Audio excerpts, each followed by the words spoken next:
Whether you have used a kettlebell, have not used a kettlebell, don't even know what a kettlebell is, you're going to this episode of the Movement, the podcast for people who want to know the truth about what it takes to have a happy, healthy, strong body, usually starting feet first, those things at the end of your legs, so they're responsible for stuff like balance, agility, mobility, stuff like that. On the podcast, we also break down the propaganda, the mythology, and often the outright lies you've been told about what it takes to run or walk or jump or play or do yoga or CrossFit or dance, whatever it is you like to do, and to do those things enjoyably and effectively and efficiently. And wait, did I say enjoyably? I'm getting a little old and I forget. That's a lie. I don't forget. It was a trick question. Of course, I said enjoyably, because if you're not having fun, you're not going to keep doing whatever it is. So find something you enjoy doing. I am Stephen Sashin, co-founder, co-CEO of ZeroShoes.com.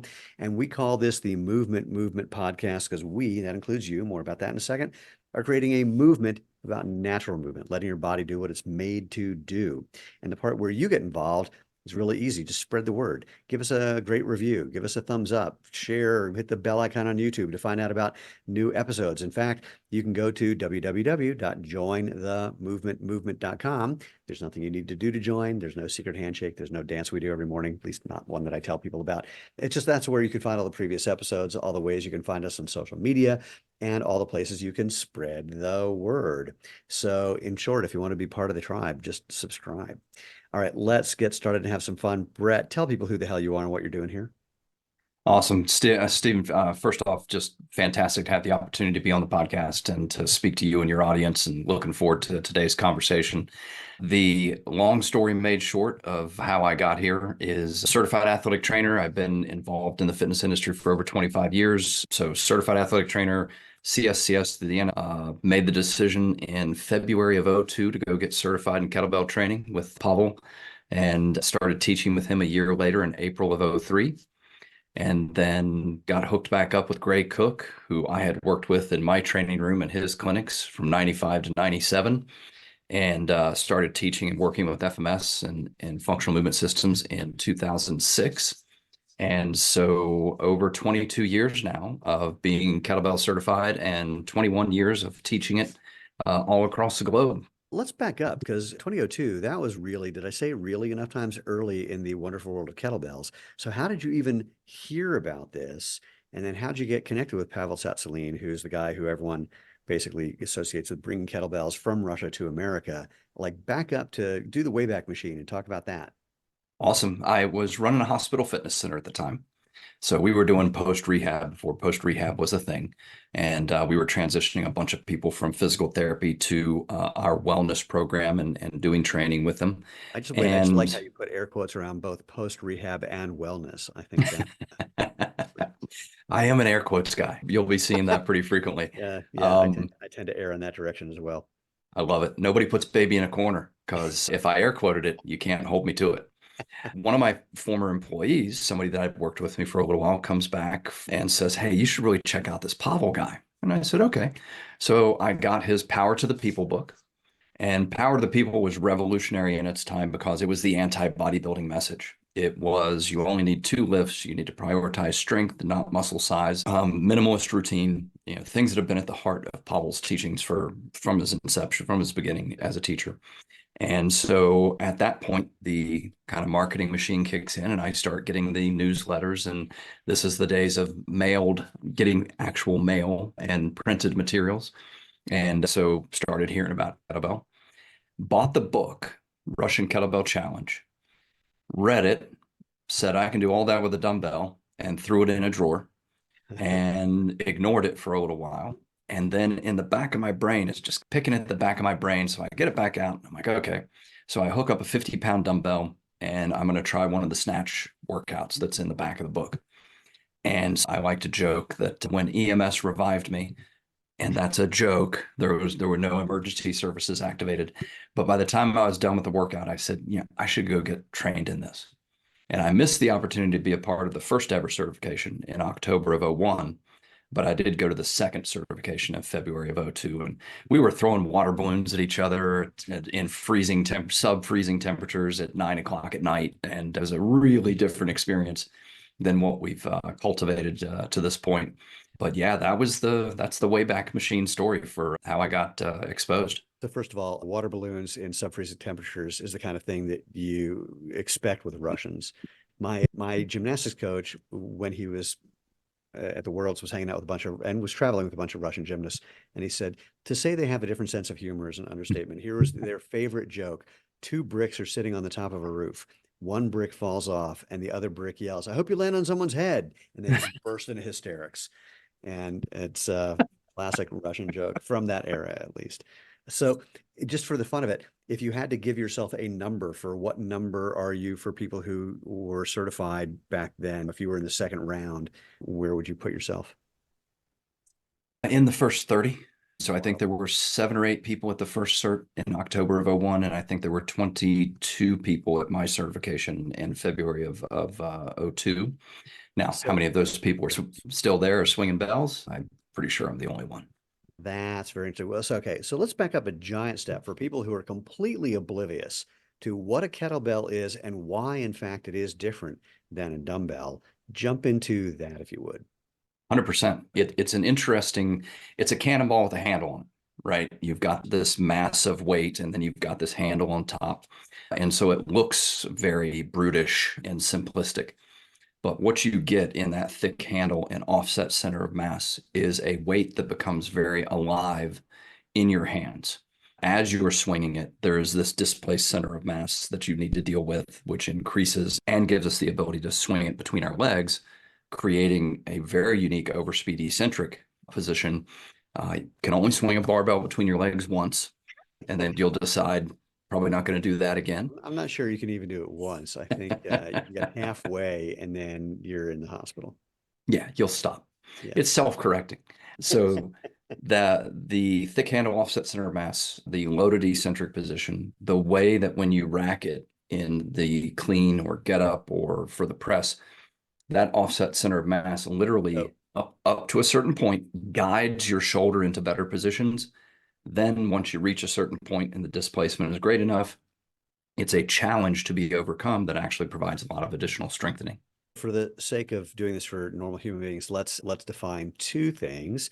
Let's define what the overloaded eccentric is, and let's also talk about what the rack position is, which is for people who have used kettlebells. We're going to then jump into why many people stop using kettlebells is because they don't understand how the rack position works, and they end up smashing the crap out of their forearm and they think that the solution is to just build up forearm calluses or something. So let's do the eccentric, the overloaded eccentric, and then let's talk about positioning and how people may have that upside down in their brains.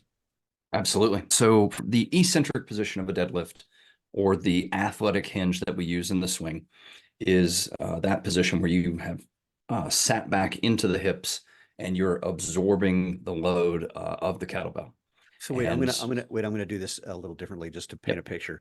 So imagine, for the fun of it, that the motion that we're talking about is, and this is not quite accurate for a number of reasons, but let's refer to it as like, oh, actually, it's not too bad. I was gonna say getting up off a chair, getting back into a chair, but it's actually better to say toilet, because when we're going to go sit on a toilet, we really stick our butt back further than we do if we're sitting on a chair.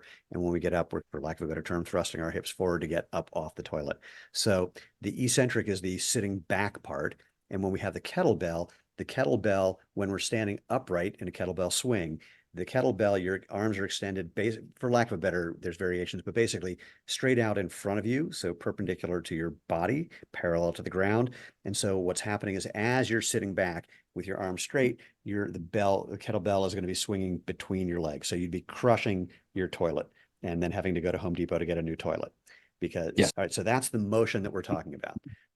yeah, and we could picture a broad jump or a vertical leap to, when you sit Yes. back and hinge into that to load the hips, that's But that that, eccentric yeah, position. but that picture doesn't involve a toilet, so it's not as good. It lacks a certain degree of clarity, without a doubt.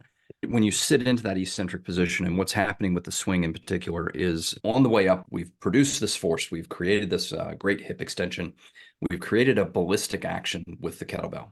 So we bring it from this eccentric position into that concentric position. It's going to swing up in front of us.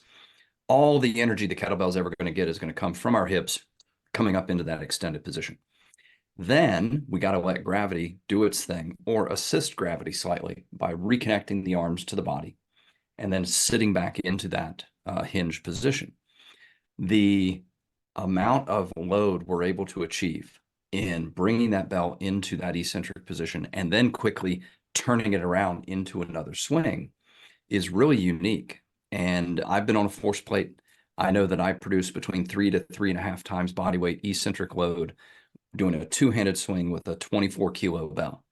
So I can produce a lot of force. I can absorb and redirect a lot of force within that kettlebell swing. And so that overspeed eccentric, and if you think about it, force absorption and redirection, what sport did we not just talk about?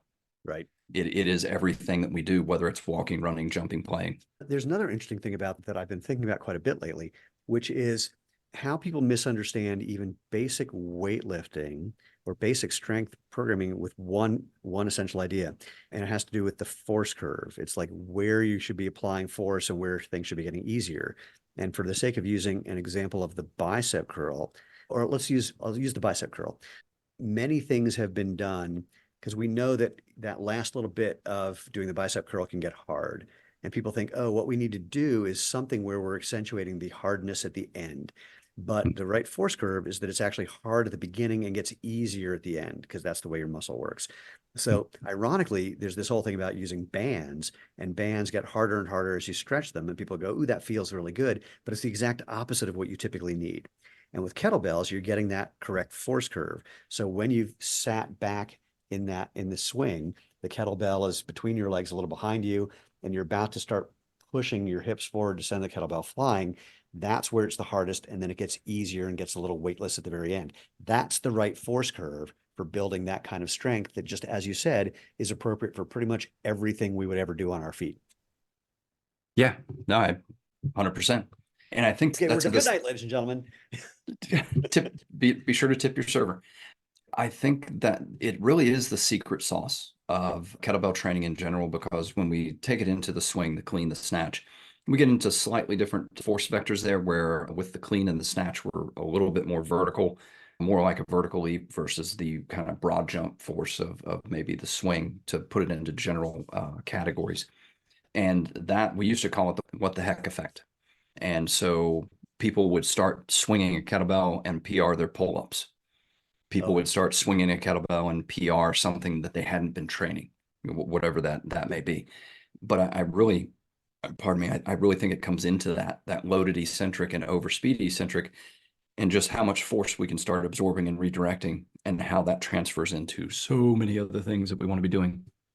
Yeah, it's not an uncommon thing to think about that sprinters are known for having butts, and it's all from that hip extension, Yeah. which is, and just to clarify that hip extension, if you imagine standing up and you lift your right foot off the ground 1/2 inch, and then you just pull it behind, kick your heel behind you, that's hip extension. But when you think about that from a seated position, if you think about getting up from a seated position or that bottom of a deadlift and thrusting your hips forward more than the idea of standing up and like a squat, that's the way that shows up there. So let's then go to the whole thing of this whole problem that people run into when they're starting to get into things like clean or the snatch, and they smash the crap out of their elbows, or sorry, their forearms, and think, oh, this is not for me. Absolutely. So when we, and if we take it down into something like the get up, all right, you're going to roll on your side, you're going to establish your grip on the handle, you're Well, going to bring it over. you got to back that one up. For people who've never seen a Turkish get up, and I don't know why it's a Okay. Turkish get up, it probably didn't come from Turkey. It probably, yeah, who knows? It's like Yeah. Bulgarian split squat. Didn't come from Bulgaria. It's just a thing. Walk through what that would look like if somebody didn't know what it was because they were from another planet and they were watching a video. If I was laying on the ground and I had a weight, On your back, shoe, on your back. shoe on balanced on my fist.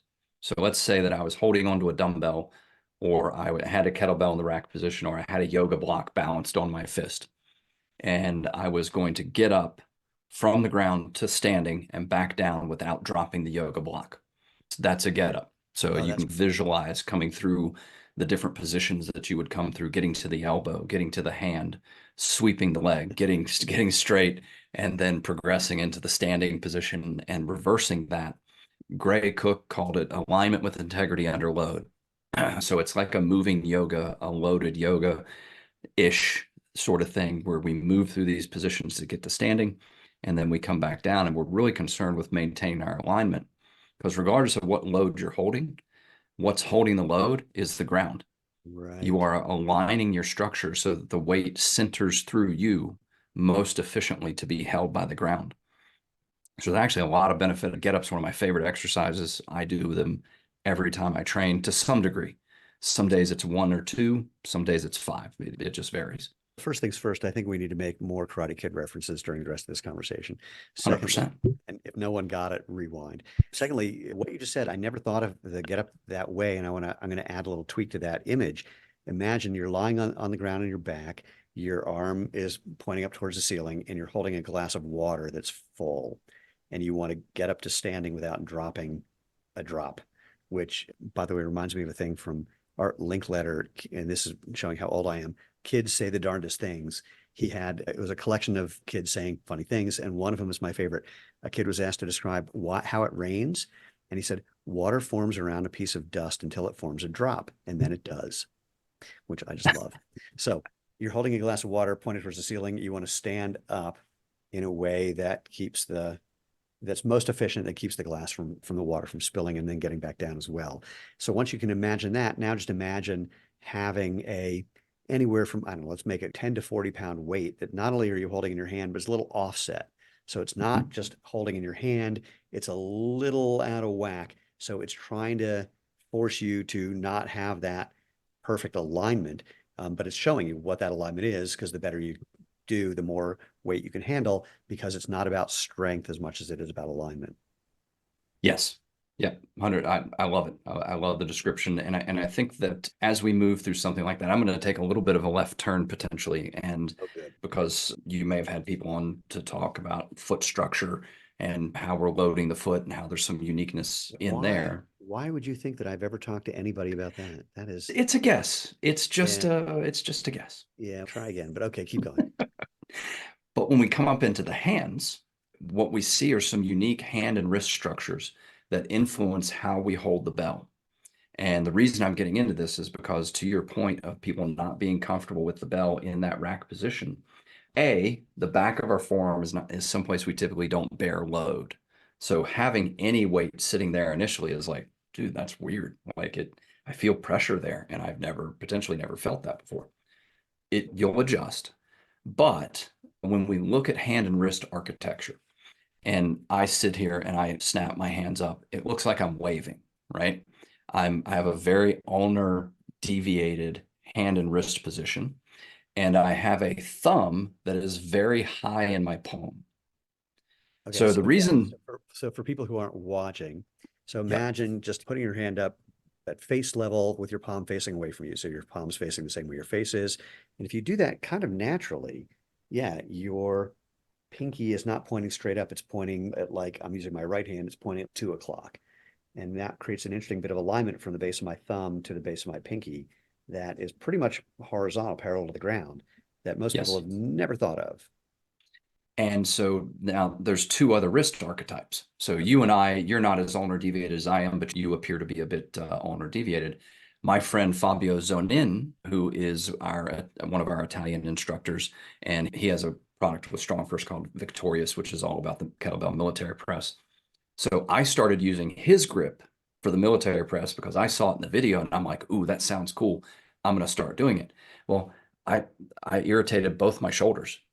And I was blaming everything else. I'm like, I changed my grip on my pull-ups, or maybe I did this, or maybe, and then I'm like, you dummy, the only thing you changed was your grip on the kettlebell. And so in looking at my hands, very ulnar deviated, thumb very high in the palm. Fabio is very radial deviated with a thumb that's very low in his palm. Interesting. He goes pinky side of the bell with the bell very deep in his palm. I go thumb side with the bell angled at the direction of my wrist and calluses, so to speak. I go deep as I can without putting pressure on my thumb because, again, my thumb is very high in my palm. And then there are people who are neutral. They're neither ulnar nor radial, and the thumb position is varied in there. In establishing this, we really started taking a look at how people were gripping because, okay, if we're doing a static move like the get up, maybe we can get away with just going neutral for everybody. But once you're pressing and you're actually moving load through this mid-range of the shoulder, how you align that load and how you're moving that force through your structure really matters. And so for me, thumb side, angled grip, I get a really strong push, shoulders are healthy, everybody's happy. For Fabio, it's pinky side, deep, neutral grip, and people that are neutral, middle of the bell, parallel with your calluses, is a very general recommendation. As I'm getting in position for something like the get up, or I'm thinking about where I want that bell to end up in my clean, we can increase our comfort by understanding our hand and wrist architecture and then appropriately gripping the bell either towards thumb, middle, or pinky, depending on hand and wrist. Interesting. So what often happens for people if they're doing the clean, which is basically you're bringing the bell from the ground or from swing to essentially your shoulder. For that, and also for the snatch, where you're bringing it again from either the ground or part of a swing all the way overhead. What people will sometimes experience, often sometimes, or sometimes often, is that the kettlebell will smash into the back of their forearm. And so part of what we're talking about with the grip is one piece of trying to eliminate that. What, if anything, are other things that people need to pay attention to, whether they're doing a clean or a snatch or anything else, so that they're not getting that massive forearm smashing phenomenon? Absolutely. Easiest way to think about, let's talk about the clean specifically for just a moment.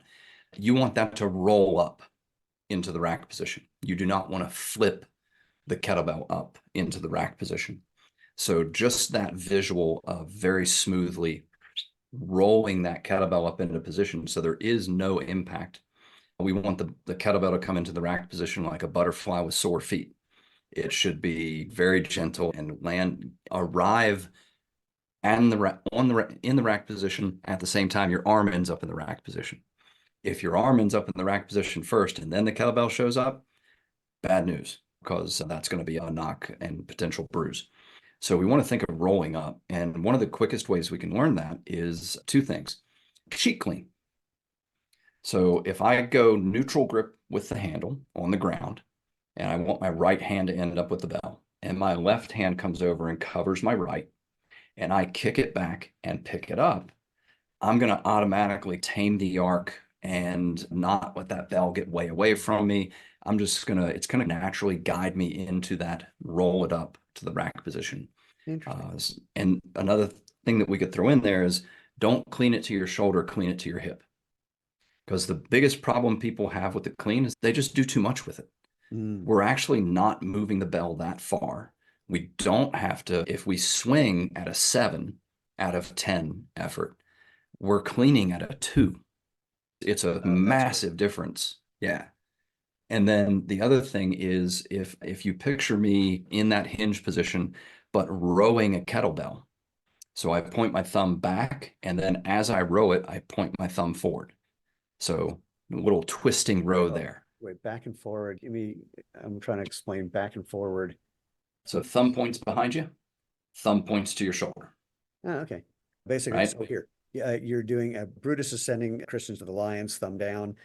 When you have the bell in the, come on, I can do it. When you're in the hip hinge, and then as you're coming, it's coming towards your shoulder. You're basically hitchhiking. So thumb's pointing to your shoulder. Yep. So in that rack position, I can actually touch my collarbone with my thumb. So that's the kind of positioning we end up in. But if I'm performing that row down in the hinge position, and then during the row, I stand up, you'll bring the bell right into the rack position and probably not over clean it. Yeah, that's a brilliant cue. It's as if you've been doing this for a while. That's cool. Picked up one or two things along the way. You said there was 2 things about this. Did we cover both of those, or we did the cheek clean and the row to clean will really help clean up the clean. And yeah, kettlebell humor. It's all we've got. Yeah. So, yeah. Don't open with it. As a former professional stand-up comic, I know you got to work the room. You just really got to know who your audience is. And look, even in a kettlebell conference, if that gets a laugh, that's a real problem. Agreed. Yeah. But I do it anyway because it's not for them. It's for me. That's a very Norm Macdonald approach to comedy. It's if he likes the joke and the audience doesn't laugh, they're wrong and he'll just wait. He did before he died. Now he's waiting for a very long time. Okay, so that kind of gets us through the clean. Let's chat about the snatch version of that. And the snatch again is taking the kettlebell from basically the ground or swing to all the way overhead. Yes. And so what happens there is, and we went on a 20 plus year journey with this, where in the original RKC book, Pavel describes the snatch as a clean that ends up overhead. Okay. Somewhere along the way, people started talking about the snatch being a swing that ends up overhead. Okay. But when you do that, you arc the bell in a much wider arc away from yourself. And Right. now it has to come over at the top. Whereas if I'm treating this as a clean that ends up overhead, I'm turning that bell over much differently and arriving at top at the same time. And so when you treat the swing as the snatch as a swing that ends up overhead, the potential for getting hit at the top of the snatch is much, much greater. That's But interesting when because I imagine people's natural inclination, if you're going to say, hey, go from that swing to getting overhead, would just be to swing harder to get Mhm. your hand up there. And you're setting yourself up for that bell coming around your hand and just smashing into your forearm. There's nothing else it could do, practically. paint the fence. So another Cobra Kai or Karate Kid reference. If we think of the snatch being this paint the fence sort of motion, then you can see how the bell's going to just float and very gently turn over at the top. And then on the way down, I'm painting the fence on the way down. And that's really tight arc where I'm working in this motion really helps with how we're performing the snatch. That's really cool. Okay, so we've talked about the four things that most people think about when it comes to kettlebell training. So we got the get up, we've got a swing, we've got a clean, we've got a snatch. What is there beyond that most people are not aware of that has real value? Oh boy, the military press right away. I think in the pre-bench press days, how much you could military press was the judge of overall strength. And so I think performing the kettlebell military press is a really tremendous move, something that people should be doing. The goblet squat and the kettlebell front squat, whether you're doing it with one bell or two bells, really nice vertical. And when we contrast this with a barbell front squat, where you really have to create either the Olympic rack position, which I am not physically capable Yeah, of doing, I can't do it very well. because if I actually put my hand in the rack position, the barbell is halfway through my face, or I've tweaked my wrist to the point where it actually damages my wrist to a certain extent and inhibits my grip strength, which I would never want to do. So wait, so you're saying after all this kettlebell training that's supposed to make you rock hard, you just can't tolerate throwing a barbell to your face? Correct. Okay, just checking. Especially through my face.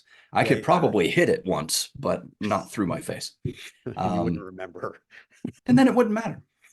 The traditional barbell front squat, where we're either in the kind of bodybuilder rack, the zombie rack, or the traditional Olympic rack position, there's how you have to handle that load is changed by the implement, the Right. barbell.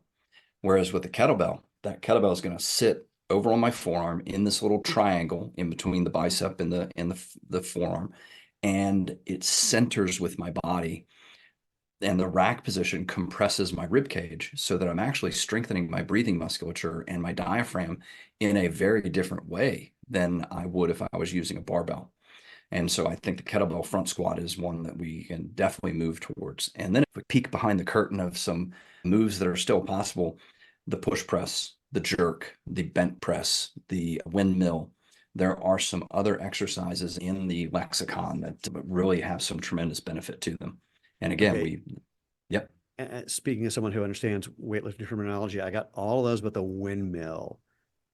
So the push press here, just again, for people who don't, push press, like a military press, but what you're doing is getting your legs involved. So you've got whether it's a kettlebell or anything. So you've got that at your shoulder. You take a very shallow squat, and as you're pushing up from, that's when you're also getting your hand overhead. Wait, what'd you have after that? You had push jerk, press. What'd you have? jerk. Oh, jerk. Similar idea, except that you're really accentuating the leg part, and rather than just worrying about getting whatever the weight is over your head, you're dropping further, you're squatting more. So it's as much as the weight is going up, you're going down to catch both at the same time. What do we have after that one? The bent press. Bent press. What? I don't even know that. Bent press is an old school lift where we open up into this back rack position, and then it's actually not a press. It is me pushing myself underneath the weight. And so there was an old continuum, especially and we'll focus more towards the barbell for just a second, where if we were talking about the barbell military press and you progressed to a point in load where you could no longer press it, you would almost naturally begin to dip and drive and use some leg assistance to get that overhead, and the push press is born. Right. You continue to push press until the weight's so heavy that the momentum from the first push requires you to then drop underneath of it to fully lock out the arms and stand up. And so there's this continuum from the military press to the jerk that kind of happens very naturally as we go up in load. No, you know what this really is? This is guys who aren't willing to, this is bro gym stuff from 100 years ago, where guys aren't willing to admit that they can't really lift that weight. So they find ways of faking it so they can go, see, look what I did. And so you just faked it. You didn't move that weight at all. You basically just dropped faster than the weight could drop until your arm was straight up and then you stood up. But that's not the same as lifting something. And then arguments flare. 100%. And the difference between something that is more of a grind, pure strength lift versus that ballistic lift where you're using momentum and actually trying to take advantage of your speed. It's a nice continuum there. And with the dumbbell or the kettlebell, we talk about the single kettlebell military press.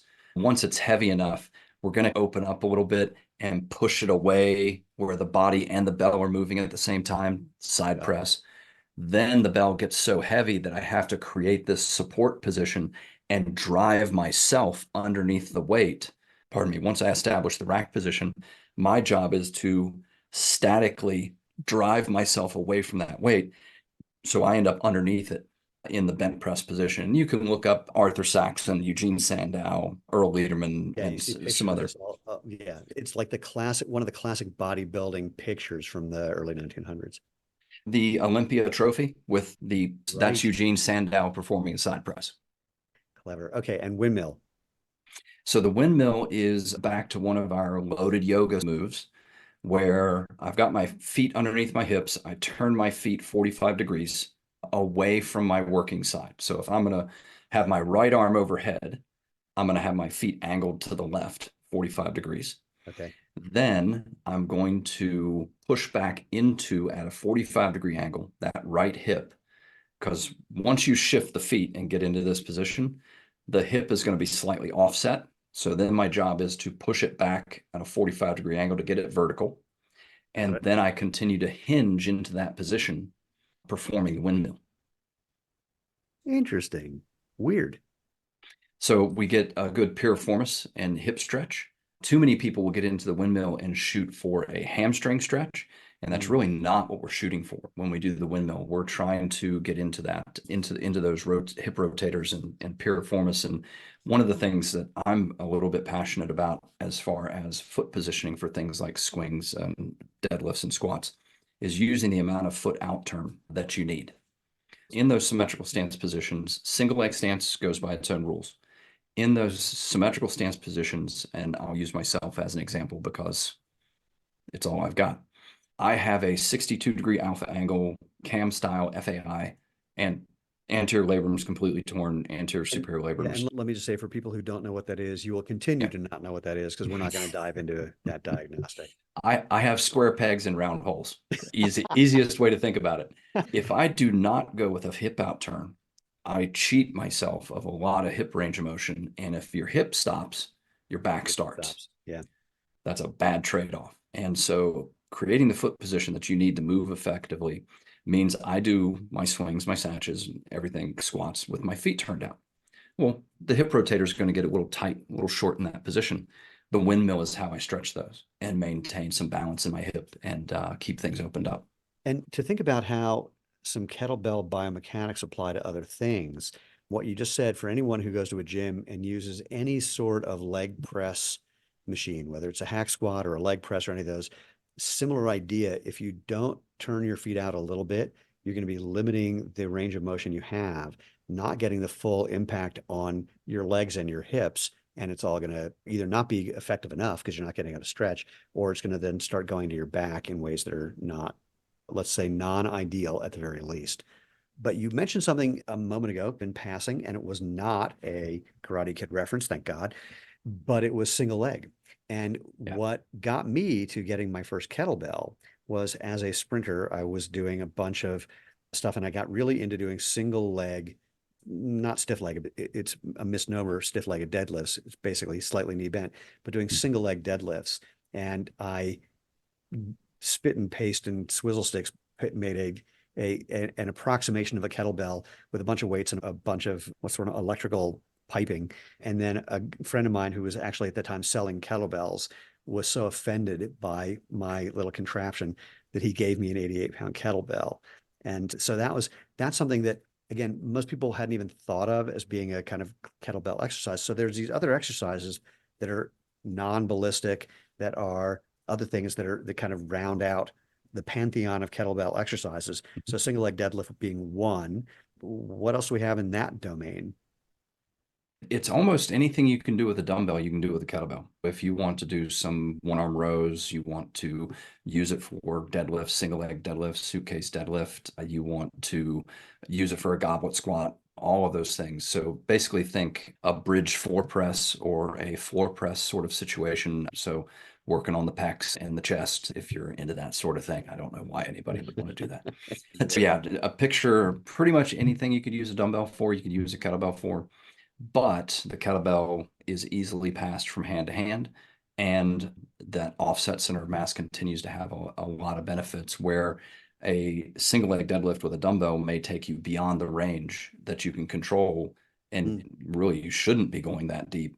The kettlebell, because it sits off the ground, especially if you're using an appreciable weight, say 24 kilo and above, you're going to be far enough off the ground to where your range of motion is almost naturally limited to a more ideal range. One of the things about both kettlebells and dumbbells that becomes an obstacle for some people is getting a range of weights. Now, sorry, I'm having a flashback. Some super skinny to the point of anorexic distance runners that I used to be on the track with at the same time, their coach had them doing some kettlebell work after they were done running. And these are guys who, these are world champion distance runners who couldn't do a push-up, and they were using a 2-pound kettlebell for doing swings. It was just humiliating to watch, which makes no sense because I'm not humiliated. I was just watching, just shaking my head. But nonetheless, getting a range of bells or a range of dumbbells can be off-putting for some people. Have you played with any of the adjustable weight kettlebells? I haven't. And I'm going to make a pitch right now for, if we go back to the traditional set of kettlebells, would have been a 16, 24, and 32 kilo. In Russian measurements, it was poods. So you had 1 pood, 1.5 pood, 2 pood. So 16, 24, 32 kilo. And an 8 kilo jump. Wait for the fun of it. Let's do the math on that for people who don't think in kilos, because we're holdouts for not using kilos. So 16 is roughly 35 pounds ish. 24, so we're talking 40, about 50 pounds plus minus. 53. Minus. Yep. There we go. And what did you say the other one was? 32 kilo. So 70.5 pounds. There we go. Okay. Yep. So the jumps there, the 16 plus pound jumps that you have between those loads, there's actually a benefit to that. And so when we tend to think nowadays in incremental loading fashion, right? We're going to go up a pound to 2.5 pounds, 5 pounds, whatever it is. We're going to do these nice little small incremental jumps. And over time, if I just add a pound to my bench press a day, I'll be bench pressing 360 whatever pounds more, because it's a leap year. So I can't remember how many days there are. So we'll end up benching 300 pounds more. And of course, this is fiction. The benefit of having step loading forced upon you. Let's say you get this 16, 24, 32 kilo bell, and you can press the 24 kilo right now, but you can't press the 32. So instead of going out and buying all the microweights, you're forced to stay with the 24 kilo bell, build skill, build tissue, build the neurology and patterning and volume that leads to being able to press the 32 kilo bell. And that progression where you're forced to stay at, own, build volume at, and adapt to that load before you take on the heavier load has tremendous benefit. And when you look at periodization in general and you look at a 6-week mesocycle, why is it 6 weeks long? We know that within 2 weeks, you get a tremendous bump in strength and progression because of the neurological adaptations. It takes another 4 weeks for your tissues to catch up. So stabilizing the results, quickly lost, or sorry, quickly gained, quickly lost. So if you want to maintain a progression, you need to stay there for a little while and own it and build that volume and skill and progression. And so step loading and the kind of what appears to be this brutish forced march towards owning one weight before you take on another actually has a lot of benefit. That's very interesting. What was I going to say? I had another thought about that. Oh, so you were shaking 8-pound kettlebells and these tiny little baby bells that are just silly. Please say more for those people who have those and are now feeling embarrassed or Well, justified. Either one works for me. I think that from a general fashion, people are stronger than they think they are. Now, obviously, that goes wrong, and people end up in situations where they're not as strong as they thought they were, and they run into problems. But a lot of people will sell themselves short. And so early in the kettlebell days, when they only came in kilos and nobody understood kilos because we don't think like that, I would say to somebody, hey, go grab that 8 and go ahead and do this movement. And it could have been a deadlift, a single leg deadlift, a row, whatever it was.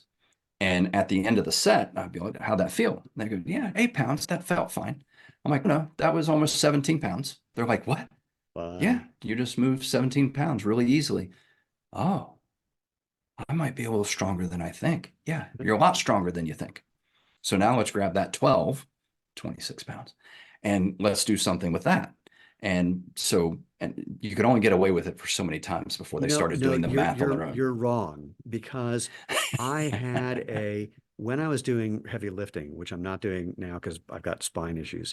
I like to lift in kilos because even though I Mm, knew I could do the translation into pounds, I didn't.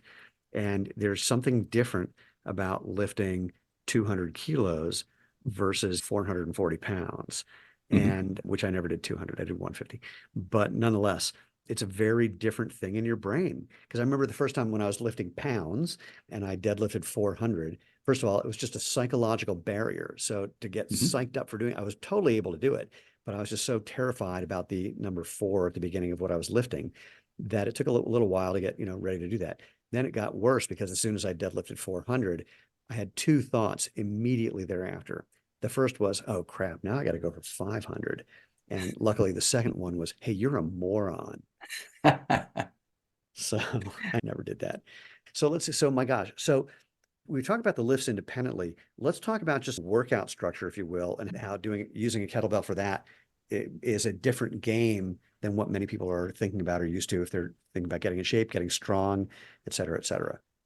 We'll create 2 different categories. We'll talk about grinds, which would match up more with traditional strength training progressions and training plans. And we'll talk about ballistics, which really start to play by their own rules.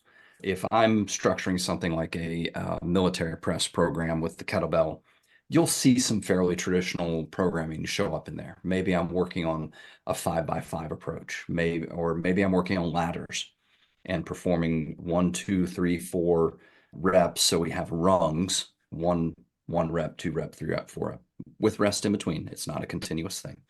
And then I'm progressing to the point where I can do 5 ladders to 5, which is actually about 150 presses if you're doing both arms. And so it's a lot of work to Yeah. build up towards 5 ladders of 5. Within squats, presses, bridge 4 press, things that we talked about, you'll see some more traditional programming kick in there, although we might take a bit of a higher volume approach. With ballistics, which we would consider swings, cleans, snatches, jerks, things of that nature, the loading is so quick and so brief because we are really doing, I think Verkhoshansky would call it a power metric move, not a plyometric move. But we're pretty far on the power side of things when we're doing swings, clean snatches, jerks. So now the volume that I can accrue, because the amount of time I'm loaded is so short, I can really start to pump the volume a little bit. And if you look at something like Pavel's Simple and Sinister, he recommends basically a daily training volume of about 100 swings. Well, most people never think in terms of doing 100 bicep curls, and nor should they.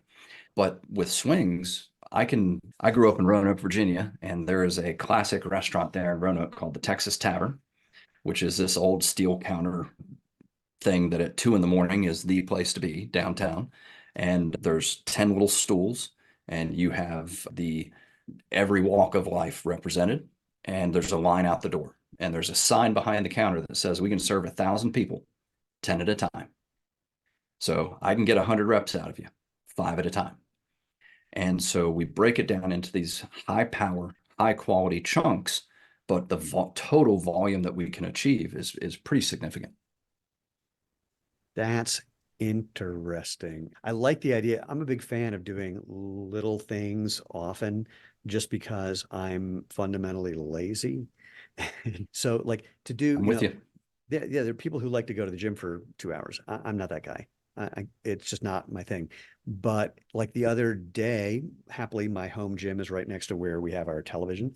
So I did a little something before TV watching, did a little something after TV watching. Now, granted, the things I'm doing are not easy. So I'll do Nordic hamstring curls until I fall over, or which is now is getting to be more and more because I can go all the way down, all the way back. So it takes a while till I fall over.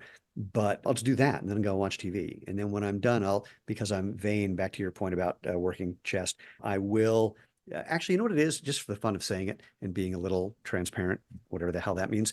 I've been doing more things to build more muscle because I'm 61 and having more is better. And so I'm working on all of those body parts that otherwise I don't really care about, other than it would be nice to take off my shirt and have my wife go, ooh, or even better to have other women who are 30 years younger do the same thing. I have to confess that would be fun. But I'll do some significant chest related something. And lately, my favorite exercise is the reverse grip dumbbell bench press. Mm-hmm. So it works really well in a whole lot of ways that are entertaining. I could do it with bells too, actually, now that I think of it. But anyway, so yeah, I'm a big fan of those little things more often. And it's one of those things that's interesting.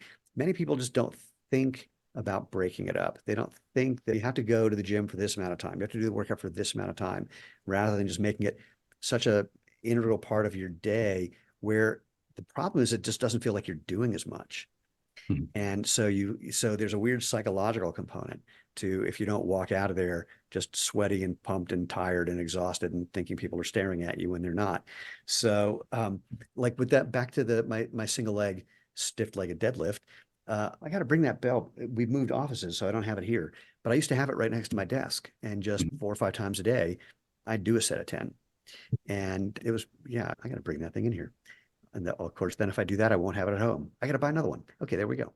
So that There was you easy. go. All right, which leads My me to, go ahead. my bells have expanded in number over the years. Yes, So I there's I several of them upstairs. Oh, if someone's looking to just get started with kettlebell things, and obviously this leads to talking about you and what you're doing, or it can, but before we get to how they can connect to you, if somebody's looking to get started, whether they're looking to just integrate this into what they're currently doing as something that can be helpful for whatever sport they're participating in, or if they want to think of it as just a workout thing, the same way you would go to the gym and do whatever else, how would you recommend people think about that, let alone do that? So there's a couple different things. Pavel's Simple and Sinister program is a great starting point for pretty much anybody. The get-ups involve the swing, deadlift, the swing. You're going to go through the goblet squat, the hip bridge, and the halo. And there's a lot of benefit to just getting started there. Now, I'm always a fan of getting an individualized approach.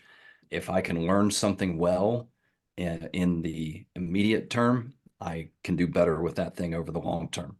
So rather than suffer on my own for 6 months or a year trying to figure something out, why not just get a coaching session? And even if you just want to get coached on the swing and the get up, 1 or 2 sessions there can save you months of frustration trying to figure it out on your own. So those would be my two biggest recommendations. We have workshops that we do that are 4.5 hour kind of bite-sized things that take you through different aspects of of kettlebell training, but somewhere in that mix of simple and sinister book or online course, an individualized session, and a workshop where you still get some individual tips, great ways for folks to get started. Awesome. And so if they're going to do this, this is a perfect segue for if people want to get in touch with what you're doing, describe what you've been doing since you've been doing this now for over 21 years. Holy crap, isn't that crazy? Talk about how they can get in touch with you and how they can learn things with and from you. Absolutely. So I do articles and things through strongfirst.com. I have my Instagram feed at Brett Jones SFG, where I post videos and do things. My website is appliedstrength.com. I have now 3 different products on strongandfit.com, where I have the Iron Cardio video, Iron Cardio book, and my new program that just came out is Mind the Gap, which is all about filling in those mobility, stability, and strength gaps. When you follow a minimalist routine and you don't want to be in the gym for hours at a time, you have to accept the fact that that minimalist routine will leave potentially some gaps. So how do you fill those gaps in a time-efficient fashion? And how do you do your training so that you feel good? I think people's unspoken desire in fitness is to feel good. Yeah. They very rarely come in and say that. Typically, it's I want to lose weight, I want to do this, I want to do that. But in the background is I just want to feel good. Yeah. And so that's the direction there.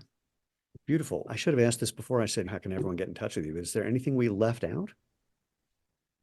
We could go on forever, probably, but anything Oh my you, gosh. Yeah, we could have a bunch of different conversations. But I think that the overall thing is I'm 21 plus years into using this thing called a kettlebell, and I learn something every time I pick it up. mm, I think you've been running for how many years? 1, 2, 3. Actually, Couple 5 years. yeah, I've been doing it for a little while. And you know Yeah. what? But it's a good point. I was at an event. Oh, when was this? Let's call it November. And I bumped into a guy who gave me a cue that after all the years that I've been sprinting, changed my sprinting form in a positive way. It was like, oh, that answers something that I've been trying to do that I couldn't figure out on my own. It was brilliant. Yep. And so approaching this as not something that you're going to master in 6 weeks, but knowing that I'm 21 plus years into swinging a bell and I learn something every time I pick up a bell, every time I clean it, every time I press it is an opportunity to learn. Boy, wouldn't we approach our fitness in a different way rather than to just work out. And that's why at StrongFirst, we very strongly lean in the direction of we don't refer to our training sessions as workouts, they're practices. We are practicing the skill. Now, Dr. Ed Thomas, who was a mentor of mine and somebody that I learned a lot from, always said, I never went to the gym to work out. I went to the gym to learn. Now, in the process of learning, did I get tired? Did I get sweaty? Did I get, quote, fit? Yes, but that wasn't the goal. The goal was to learn the next progression, to do the previous progression better, to enhance my skill, to learn. And you've been doing it for a lifetime of running and sprinting. There are Olympic lifters, power lifters. There are musicians who have been practicing the same piece. There's a famous cellist who at 92 was asked why he was still practicing. And his response was, because I think I'm starting to make some progress. It's the way Ruth Gordon had that line when she won an Academy Award. Anyway. Yeah, no, it's a brilliant approach. Sorry, keep going. No, I would love for everyone to approach their training as an opportunity to learn, and that would, I think, really change people's relationship with fitness. And I'm hoping one day to do a perfect swing, but we'll see if that ever happens. Good luck on that one. I think of it like Japanese art forms, like calligraphy or tea ceremony or any of these. The idea is to get it perfectly right, knowing that's impossible. And that little paradoxical thing is what makes it interesting. And there's always something there. Oh, Ruth Gordon, I just remember Ruth Gordon's line. She was like, I don't know, she was 80 years old when she won the Academy Award. Her line was, I can't tell you how encouraging this is. I love it. Good. Brett, as always, and I say as always because we've now had this conversation, not this conversation, but we've had two big chats. An absolute pleasure. I'm really thrilled that we got to share this with everyone. I do hope for anyone listening / watching that you take advantage of just exploring this and seeing if kettlebells are something you want to play with and integrate into what you're doing. I highly recommend it. There are, as we were alluding to, lots of applications for these where you're just replacing something you're already doing with something maybe a little more interesting for you physically, let alone something that looks more interesting in your basement where people are going to walk by and have some opinion. That could be an interesting conversation too. Anyway, thank you, thank you, thank you. And for everyone else, just a reminder, check out everything Brett said and all the places that he was pointing you to. And on my end, head over to www.jointhemovementmovement.com for previous episodes, places to engage with us on social media, places to find the podcast if you're not happy with where you already found it. And if you want to drop me an email because you have a recommendation or a suggestion or a compliment or a complaint or someone who you think should be on the podcast, I'm still trying to get someone who thinks I have a case of cranial-rectal reorientation syndrome who's willing to spar with me about that. That'd be fun. You can drop me an email. You can email me at move, at jointhemovementmovement.com. And until then, as always, just go out, have fun, and live life feet first.